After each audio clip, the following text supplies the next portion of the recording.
Yeah, they've shown all year that they're a very organized opponent. Their collective defending is probably one of their greatest strengths. And I think for us, it's really just understanding what the weaknesses are within that structure. It's a formation in which they can be aggressive, but at the same time they love to absorb pressure. And I think you look at their defenders, guys like Walker Zimmerman and Dave Romney that are excellent in the air and winning balls crossing. So it's how can we pull them into situations where they're not comfortable, right? Get them exposed in space versus being set up in their penalty box to defend crosses. And ultimately, it's going to take a lot of movement and quick ball movement, both on and off the ball, and rotating possession to expose those weaknesses. Thank you, you. Michelle. Thank you. Next, we'll go to Dairon Quiroz. Dairon, you're off mute. Hello, Will. Good morning. Will, I wanted to ask you, you've had the opportunity to play in the lineup in the last games next to Blaise Matuidi, and I wanted to ask you, how was that relationship with him? And if you were like learning something specific from the French player, and how has it been playing next to him in general? Yeah, Dairon, I think playing next to, a guy that's won everything, right? It's been a wonderful pleasure for me, and I think every game we're finding our relationship strengthening. I think we complement each other extremely well, and for me, it's just learning that and seeing every single day his professionalism, his consistency of mentality in training and games has been not only a good lesson for me, but I think for our entire team of how you can be at that level and get to that level, but then also sustain it.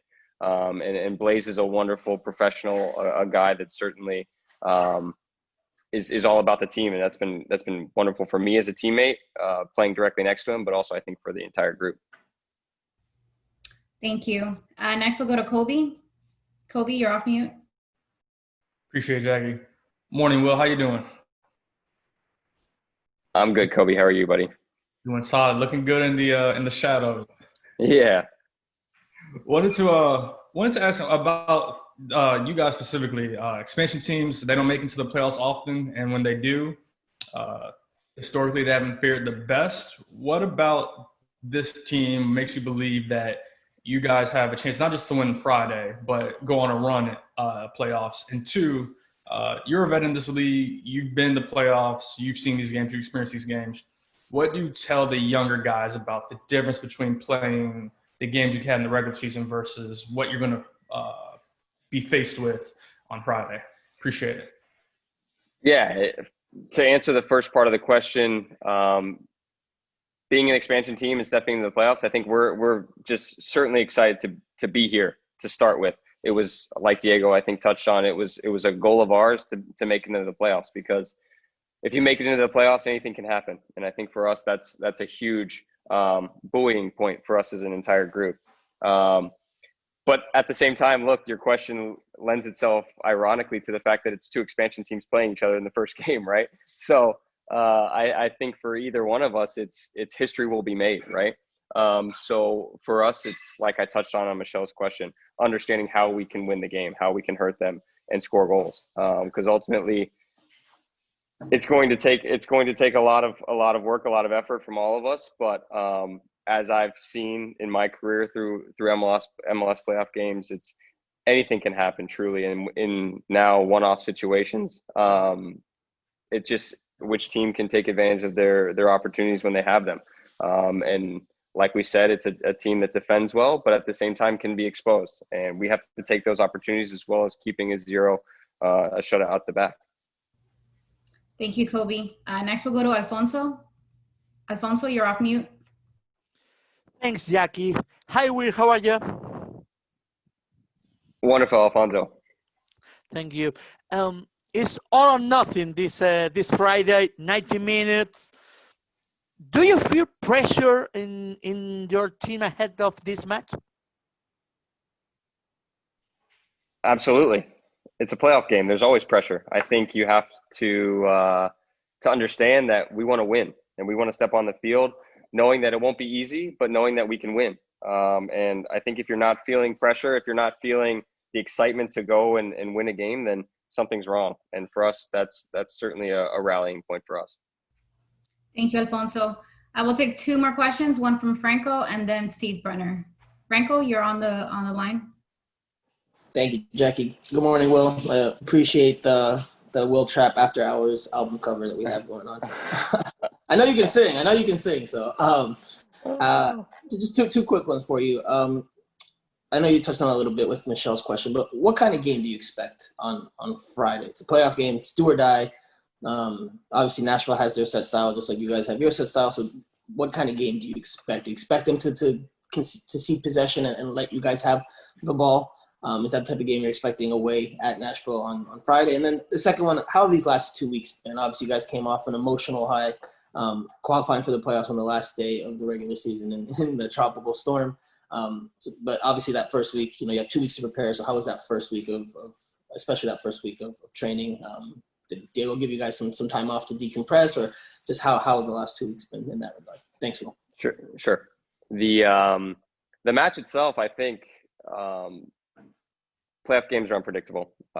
You could say that we think it's going to come out and be cagey, and it could be 4-3. You never know with these one-off games. But I do think for them, being the home team, wanting to necessarily be the aggressor, they will certainly maybe try to control the game a little bit more than they would if they were the away team. And they have players that in possession do a great job. You look at their central midfielders, guys like McCarty and Godoy that are very comfortable in possession, as well as they're really the link to finding their most dangerous players, Leal and Mukhtar. So for them, I think they want to assert themselves in a positive way with the ball. And for us, I think that's beneficial in the sense that it gets them out of their shell somewhat. The more space that we can create in between lines, when we win the ball, as we've shown throughout the season, when we win the ball from a defensive perspective and counterattack, we've been very, very dangerous. So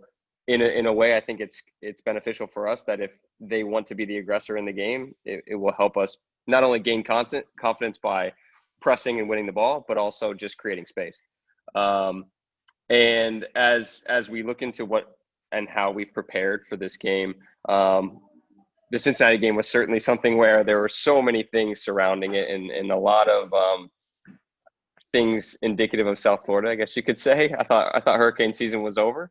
But we were just so happy to not only have qualified, but also feel like we were rewarded for what's been a difficult year, right?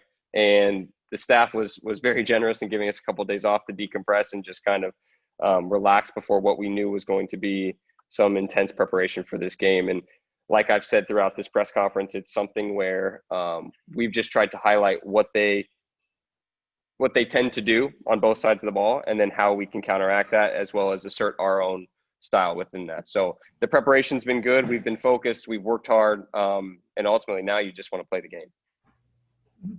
Thank you, Franco. Steve, you're off mute. Last question. Thanks, Jackie. Thanks, Will. Hope you're okay in that cupboard. Yeah. Just a couple of questions. Diego touched on Rodolfo being allowed now to play in MLS of sort of changing the protocols a bit. You've been inside that bubble, so is it good to see that it's a fluid situation, isn't it? It's changing the whole time. So is it good to see just people adapting and changing those protocols? So obviously Rodolfo is available because he's on a charter flight, etc., etc. And also just on the season as a whole, 7 wins out of 23. It's been a grind. It hasn't been expansive, beautiful before the whole time, but you've got the job done, I guess, and that's the main thing, isn't it? Yeah. First and foremost, to the point of the fluid situation, right? Everyone's been adapting in every sector of the world throughout this entire year, and I think, to the league's credit, I think they've done a very, very good job, whether it be the MLS bubble and MLS is back in Orlando, to how they've handled these games throughout the regular season, so to speak. And ultimately, in the biggest games, you want all your players available. And I think it makes a lot of sense that protocols being in place and being abided by, that we can allow that to happen in our sense with Rodolfo. So we're very happy, absolutely, to have him available. As well as for the group in general, as we step into this game and the excitement surrounding it, we've, like I touched on, we've had to suffer in many ways, and it's never easy. My first experience is in a expansion team, but us as a group moving through it and finding that ultimately we want to make the playoffs. We made the playoffs. Ultimately, now we're in the playoffs. What can we go do? And I think it's something where it's a brand new season in our minds. It's a brand new objective to try to shoot for and reach, and now we have that opportunity. Well, thank you so much for your time. We appreciate it. Thanks, guys. Appreciate it.